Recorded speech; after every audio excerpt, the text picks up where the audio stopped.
Lion ಎಕ್ಸ್‌ಪ್ರೆಸ್‌ಗೆ ಸ್ವಾಗತ. ನಾನು ಲಾವಣ್ಯ. ರಾಷ್ಟ್ರ ಮಟ್ಟದಲ್ಲಿ ಬಿಜೆಪಿಯೊಂದಿಗೆ ಮೈತ್ರಿ ಮಾಡಿಕೊಳ್ಳುವ ನಿರ್ಧಾರವನ್ನ ವಿರೋಧಿಸಿ ಜಾತ್ಯತೀತ ಜನತಾದಳ ಪಕ್ಷದ ಕೇರಳ ಘಟಕವು ಹೊಸದಾಗಿ ಸ್ಥಾಪನೆಯಾಗಿರುವಂತಹ ಭಾರತೀಯ ಸಮಾಜವಾದಿ ಜನತಾದಳದೊಂದಿಗೆ ವಿಲೀನಗೊಳಿಸೋಕೆ ಈಗ ನಿರ್ಧರಿಸಿದೆ.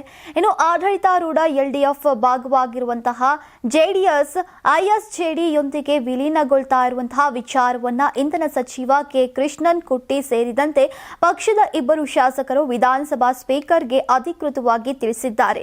ಜೆಡಿಎಸ್ ಪಕ್ಷವು ಐಎಸ್ಜೆಡಿಯಲ್ಲಿ ಅಧಿಕೃತವಾಗಿ ವಿಲೀನಗೊಳ್ಳುವ ಸಭೆಯು ಇದೇ 17ರಂದು ಕೊಚ್ಚಿಯಲ್ಲಿ ನಡೆಯಲಿದೆ.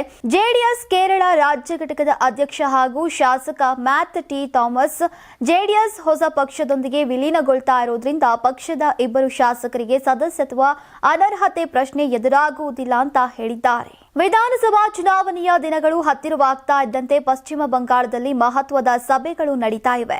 ಜಾರಿ ನಿರ್ದೇಶನಾಲಯವು ಇಂದು ಕೋಲ್ಕತಾದ ಹಲವು ಕಡೆಗಳಲ್ಲಿ ದಾಳಿ ನಡೆಸಿದೆ.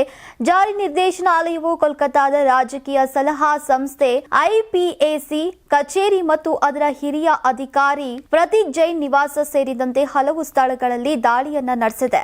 ನಗರದಾದ್ಯಂತ ಕನಿಷ್ಠ 5 ಸ್ಥಳಗಳಲ್ಲಿ ಇಡಿ ತಂಡ ದಾಳಿ ನಡೆಸಿದೆ. ಆದರೆ ಈವರೆಗೆ ಯಾವುದೇ ಮಾಹಿತಿಯನ್ನ ಬಹಿರಂಗಪಡಿಸಿಲ್ಲ. ವಿಷಯ ತಿಳಿತಾ ಇದ್ದಂತೆ ಐಪಿಎಸಿ ಕಚೇರಿಗೆ ಬಂದಂತಹ ಸಿಎಂ ಮಮತಾ ಬ್ಯಾನರ್ಜಿ ಪ್ರಮುಖ ಮಾಹಿತಿಯುಳ್ಳ ಫೈಲ್ ಒಂದನ್ನ ಹೊತ್ತೊಯ್ದಿದ್ದಾರೆ. ಹಸಿರು ಬಣ್ಣದ ಕಡತ ಹಿಡಿದಂತಹ ಹೋಗ್ತಾ ಇರುವಂತಹ ಫೋಟೋ ಈಗ ಮತ್ತು ವಿಡಿಯೋ ಕೂಡ ಈಗ ಕ್ಯಾಮೆರಾದಲ್ಲಿ ಸೆರೆಯಾಗಿದೆ. ಚುನಾವಣೆಯ ನಂತರ ಬಿಜೆಪಿಯೊಂದಿಗೆ ಹೊಂದಾಣಿಕೆ ಮಾಡಿಕೊಂಡಿದ್ದಕ್ಕಾಗಿ ಕಾಂಗ್ರೆಸ್ನಿಂದ ಅಮಾನತುಗೊಂಡಿದ್ದಂತಹ ಅಂಬರ್ನಾಥ್ ಮುನ್ಸಿಪಲ್ ಕೌನ್ಸಿಲ್ನಲ್ಲಿ ಹೊಸದಾಗಿ ಆಯ್ಕೆಯಾದ 12 ಕೌನ್ಸಿಲರ್ಗಳು ಔಪಚಾರಿಕವಾಗಿ ಕೇಸರಿ ಪಕ್ಷಕ್ಕೆ ಸೇರ್ಪಡೆಗೊಂಡಿದ್ದಾರೆ. 12 ಕಾಂಗ್ರೆಸ್ ಕಾರ್ಪೊರೇಟರ್ಗಳು ಬಿಜೆಪಿ ಸೇರ್ತಾರೆ ಅಂತ ಮಹಾರಾಷ್ಟ್ರ ಭಾರತೀಯ ಜನತಾ ಪಕ್ಷದ ಅಧ್ಯಕ್ಷ ರವೀಂದ್ರ ಚವ್ಹಾಣ್ ಅವರು ಬುಧವಾರ ತಡರಾತ್ರಿ ಬಿಜೆಪಿ ಕಚೇರಿಯಲ್ಲಿ ಘೋಷಿಸಿದರು. ಮತ್ತು ಈ ಕ್ರಮವು ಅಧಿಕಾರಕ್ಕಾಗಿ ಅಲ್ಲ, ಬದಲಾಗಿ ಅಭಿವೃದ್ಧಿಗಾಗಿ ಅಂತ ಪ್ರತಿಪಾದಿಸಿದ್ರು. ಜನರು ಈ ಕೌನ್ಸಿಲರ್ಗಳನ್ನ ಆಯ್ಕೆ ಮಾಡಿದ್ರು ಮತ್ತು ಅವರು ನಾಗರಿಕರಿಗೆ ಅಭಿವೃದ್ಧಿಯ ಭರವಸೆಯನ್ನ ನೀಡಿದ್ರು. ಸರ್ಕಾರವು ಕ್ರಿಯಾತ್ಮಕ ರೀತಿಯಲ್ಲಿ ಕೆಲಸ ಮಾಡ್ತಾ ಇರೋದ್ರಿಂದ ಮತ್ತು ಜನರಿಗೆ ನ್ಯಾಯ ಹಾಗೂ ಅಭಿವೃದ್ಧಿಯನ್ನ ತಲುಪಿಸುವ ಸಮರ್ಥವಾಗಿರುವುದರಿಂದ ಅವರು ನಮ್ಮೊಂದಿಗೆ ಬಂದಿದ್ದಾರೆ ಅಂತ ಅವರು ಹೇಳಿದ್ದಾರೆ. ಇನ್ನು ಡಿಸೆಂಬರ್ 20ರಂದು ನಡೆದಂತಹ ಸ್ಥಳೀಯ ಸಂಸ್ಥೆ ಚುನಾವಣೆಯ ನಂತರ ಬಿಜೆಪಿ ತನ್ನ ಬದ್ಧ ಎದುರಾಳಿ ಕಾಂಗ್ರೆಸ್ನೊಂದಿಗೆ ಅಂಬರ್ನಾಥ್ ವಿಕಾಸ್ ಅಘಾಡಿ ಬ್ಯಾನರ್ ಅಡಿಯಲ್ಲಿ ಮೈತ್ರಿ ಮಾಡಿಕೊಂಡು ಅಂಬರ್ನಾಥ್ ಮುನ್ಸಿಪಲ್ ಕೌನ್ಸಿಲ್ನಲ್ಲಿ ಅಧಿಕಾರ ಹಿಡಿದಿತ್ತು. ಮಿತ್ರ ಪಕ್ಷ ಶಿವಸೇನೆಯು ಏಕೈಕ ಅತಿ ದೊಡ್ಡ ಪಕ್ಷವಾಗಿ ಹೊರಹೊಮ್ಮಿತ್ತು. ಆದರೆ ಅದನ್ನ ಹೊರಗಿಟ್ಟು ಬಿಜೆಪಿ ಸರ್ಕಾರ ರಚಿಸಿದೆ. ಹುಬ್ಬಳ್ಳಿಯ ಕೇಶವಾಪುರ ಪೊಲೀಸ್ ಠಾಣೆಯ ಪೊಲೀಸರ ವಿರುದ್ಧ ಮಹಿಳೆಯೊಬ್ಬರನ್ನ ವಿವಸ್ತ್ರಗೊಳಿಸಿ ಹಲ್ಲೆ ನಡೆಸಿದ್ದಾರೆ ಎಂಬ ಗಂಭೀರ ಆರೋಪವಿದ್ದು, ಈ ಸಂಬಂಧ ಮಹಿಳೆಯನ್ನ ಅರೆಬೆತ್ತಲೆಯ ಸ್ಥಿತಿಯಲ್ಲಿ ಪೊಲೀಸ್ ವಾಹನದೊಳಗೆ ಎಳೆದೊಯ್ಯಲಾಗ್ತಾ ಇರುವಂತಹ ವಿಡಿಯೋ ಸಾಮಾಜಿಕ ಜಾಲತಾಣಗಳಲ್ಲಿ ವೈರಲ್ ಆದ ಬೆನ್ನಲ್ಲೇ ವಿಡಿಯೋ ಕುರಿತು ರಾಷ್ಟ್ರೀಯ ಮಹಿಳಾ ಆಯೋಗ ಸ್ವಯಂ ಪ್ರೇರಿತ ದೂರನ್ನ ದಾಖಲಿಸಿಕೊಂಡಿದೆ. ಈ ಸಂಬಂಧ ಕರ್ನಾಟಕದ ಡಿಜಿಪಿ ಅವರಿಗೆ ಪತ್ರವನ್ನ ಬರೆದಿರುವ ಆಯೋಗದ ಅಧ್ಯಕ್ಷೆ ಶ್ರೀಮತಿ ವಿಜಯ ಅವರು ಈಗ ಘಟನೆಯನ್ನ ತೀವ್ರವಾಗಿ ಖಂಡಿಸಿದ್ದಾರೆ. ಇನ್ನು ಈ ಘಟನೆಯು ಮಹಿಳೆಯ ವ್ಯಕ್ತಿತ್ವದ ಗೌರವ, ವೈಯಕ್ತಿಕ ಸ್ವಾತಂತ್ರ್ಯ ಮತ್ತು ಲಿಂಗ ಆಧಾರಿತ ಹಿಂಸೆಯನ್ನ ರಕ್ಷಣೆಗೆ ಈಗ ಗಂಭೀರ ಉಲ್ಲಂಘನೆಯಾಗಿದೆ ಅಂತ ಹೇಳಿದ್ದಾರೆ.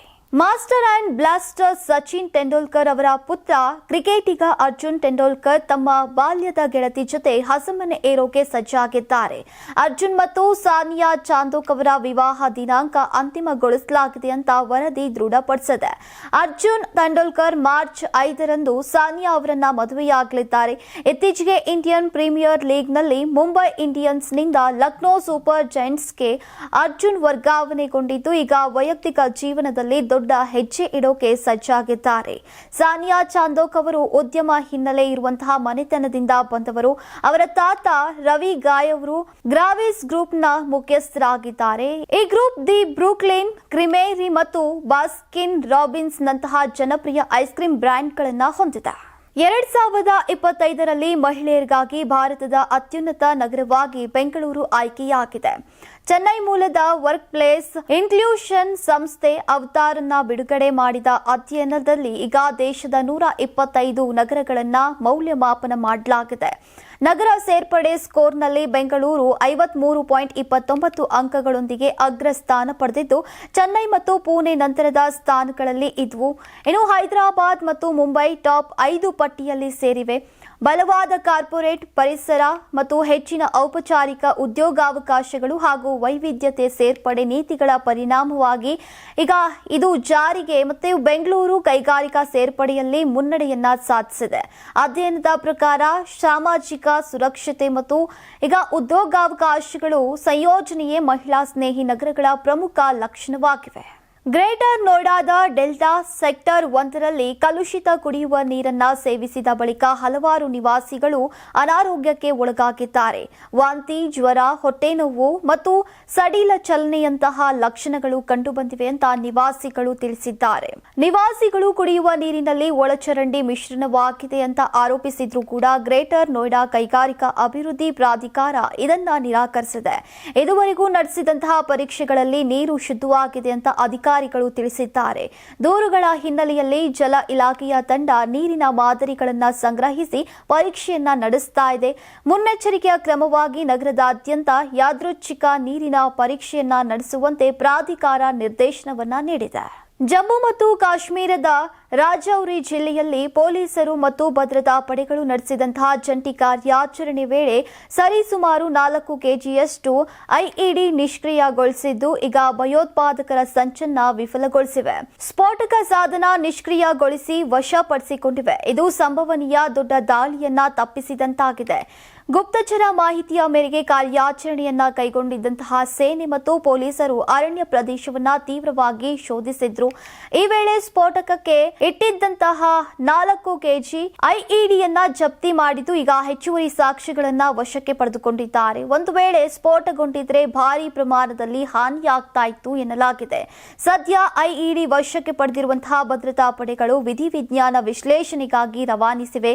ದಟ್ಟಾರಣ್ಯದಲ್ಲಿ ಕಾರ್ಯಾಚರಣೆ ಮುಂದುವರೆದಿದೆ. ಉತ್ತರ ಪ್ರದೇಶದ ಕಾನ್ಪುರ್ನಲ್ಲಿ 14 ವರ್ಷದ ಬಾಲಕಿಯನ್ನ ಅಪಹರಿಸಿ ಸಾಮೂಹಿಕ ಅತ್ಯಾಚಾರ ನಡೆಸಲಾಗಿದೆ ಅಂತ ಆರೋಪಿಸಲಾಗಿದೆ. ಈ ಅಪರಾಧವೆಸಗಿದಂತಹ ಯೂಟ್ಯೂಬರ್ ಒಬ್ಬನನ್ನ ಬಂಧಿಸಲಾಗಿದೆ. ಇನ್ನೋರ್ವ ಆರೋಪಿಯಾದಂತಹ ಪೊಲೀಸ್ ಸಬ್ ಇನ್ಸ್ಪೆಕ್ಟರ್ಗಾಗಿ ಹುಡುಕಾಟವನ್ನ ನಡೆಸಲಾಗ್ತಾ ಇದೆ. ಹಿರಿಯ ಪೊಲೀಸ್ ಅಧಿಕಾರಿಗಳನ್ನ ಕೆಲಸದಿಂದ ಅಮಾನತುಗೊಳಿಸಲಾಗಿದೆ. ಸ್ಥಳೀಯ ಪೊಲೀಸರು ಈ ಕೃತ್ಯವನ್ನ ಮುಚ್ಚಿ ಹಾಕಿದ್ದಾರೆ ಅಂತ ಸಂತ್ರಸ್ತೆಯ ಕುಟುಂಬ ಆರೋಪಿಸಿದೆ. ಎಲ್ಲಾ ತಪ್ಪಿತಸ್ಥರ ವಿರುದ್ಧ ಕಠಿಣ ಕ್ರಮ ಕೈಗೊಳ್ಳುವ ಭರವಸೆಯೊಂದಿಗೆ ಈಗ ತನಿಖೆಗಳು ನಡೀತಾ ಇವೆ. ಈ ಪ್ರಕರಣದಲ್ಲಿ ಸತ್ಯಗಳನ್ನ ತಪ್ಪಾಗಿ ನಿರೂಪಿಸಿದ ಆರೋಪದ ಮೇಲೆ ಕಾನ್ಪುರ್ ಪೊಲೀಸ್ ಆಯುಕ್ತ ರಘುಬೀರ್ ಲಾಲ್ ಅವರು ಉಪ ಪೊಲೀಸ್ ಆಯುಕ್ತ ದಿನೇಶ್ ಚಂದ್ರ ತ್ರಿಪಾಠಿ ಅವರನ್ನ ವಜಾಗೊಳಿಸಿದ್ದಾರೆ.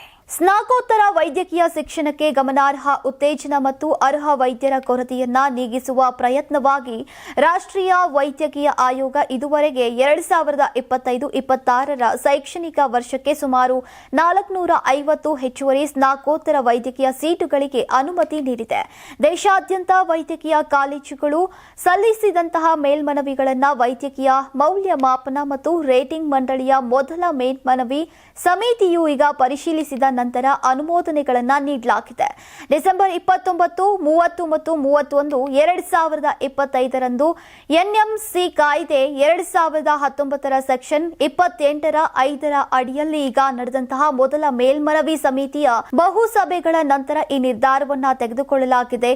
ಹೆಚ್ಚುವರಿ ಸೀಟ್ಗಳು ಜನರಲ್ ಮೆಡಿಸಿನ್, ಡರ್ಮಾಟಾಲಜಿ, ಜನರಲ್ ಸರ್ಜರಿ, ಪ್ರಸೂತಿ ಮತ್ತು ಸ್ತ್ರೀರೋಗಶಾಸ್ತ್ರ, ತುರ್ತು ಔಷಧಿ ಸೇರಿದಂತೆ ವ್ಯಾಪಕ ಶ್ರೇಣಿಯ ಕ್ಲಿನಿಕಲ್ ಮತ್ತು ಕ್ಲಿನಿಕಲ್ ಅಲ್ಲದ ವಿಭಾಗಗಳನ್ನು ಕೂಡ ಒಳಗೊಂಡಿವೆ.